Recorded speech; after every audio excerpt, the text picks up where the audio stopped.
दोस्तों, इंसानी जीवन का शुरुआत कहाँ पर हुआ था, इसका तो कोई सटीक जवाब नहीं है, लेकिन हजारों साल पुराने अवशेष अफ्रीका, चाइना और जर्मनी में आदि मानव के पाए जाते हैं।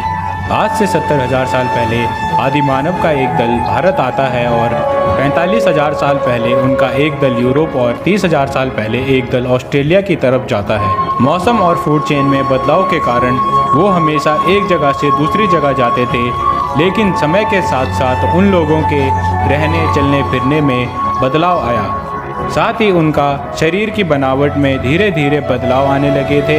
वैज्ञानिकों के अनुसार ये बात उस समय की है जब हिमालय का जन्म नहीं हुआ था। पहाड़ों की जगह पर था एक विशाल समुद्र, जिसके चारों तरफ में एक घना जंगल था।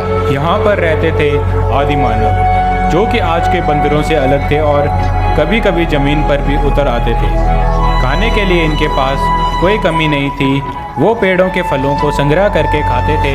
शुरुआती समय में इसी प्रकार जीवन जीते थे। एक दिन अचानक समुद्र में कंपन हुआ और देखते ही देखते सागर के भीतर से उठा एक विशाल पर्वत। इस घटना को देखकर वहाँ पर जितने भी जीव थे उनमें हाहाकार मच गया और इसी पहाड़ की उत्पत्ति के साथ वहाँ के जीव दो हिस्सों में बंट गए। कुछ रहे पहाड़ की उत्तर की तरफ और कुछ रह गए दक्षिण की तरफ। धीरे धीरे पहाड़ के उत्तर के हिस्से में वर्षा कम होने लगी। इस वजह से वहाँ पर पेड़ पौधे की मात्रा कम हुई और पेड़ नहीं तो पेड़ पर उगने वाले फल भी नहीं। इसका मतलब खाने की कमी और वहाँ के जीव मुश्किल में पड़ गए। विशाल पहाड़ की वजह से दक्षिण की ओर भी नहीं जा सकते थे। अब आदि मानव के पास एक ही रास्ता था, उत्तर की ओर आगे बढ़ते रहना। खाने की तलाश और रहने के लिए जगह ढूंढने के लिए उत्तर में बढ़ते रहे। आखिरकार काफ़ी दूर जाने के बाद उन्हें रहने के लिए स्थान मिल गया। यहाँ हरे भरे पेड़ और नदियों में पानी भरपूर मात्रा में था। आखिर उन्हें एक बेहतर जगह मिल गई। काफ़ी लंबी यात्रा के बाद उनमें बहुत बदलाव आए।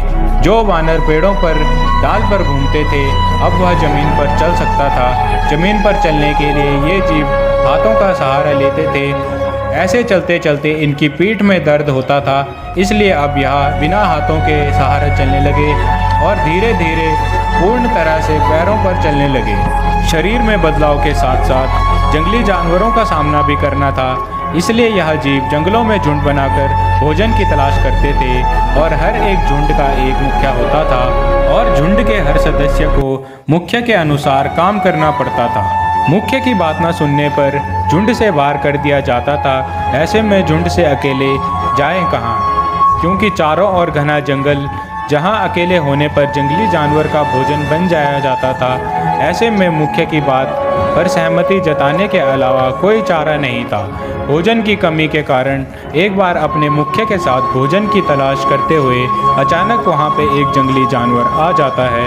अपने बीच जंगली जानवर को देख सब डर जाते हैं, लेकिन वहाँ के युवा आदि मानव अपने जोश के दम पर उस जानवर को हरा देते हैं। ऐसे ही जंगल में भटकने के दौरान तेज वायु के कारण पेड़ों में टकराव होते हैं और अचानक चारों तरफ आग लग जाती है, जिस कारण वहाँ के असहाय जीव आग में मर जाते हैं और पहली बार आदि मानव का सामना आग से होता है। धीरे धीरे आग पर काबू किया और भुने हुए मांस का सेवन करना शुरू किया। इसी तरह आदि मानव ने जानवरों का संग्रह के साथ साथ उन्होंने जानवरों की खाल के कपड़े भी बनाए और ऐसी ही खोजों के साथ साथ आदि मानव विकास करता गया।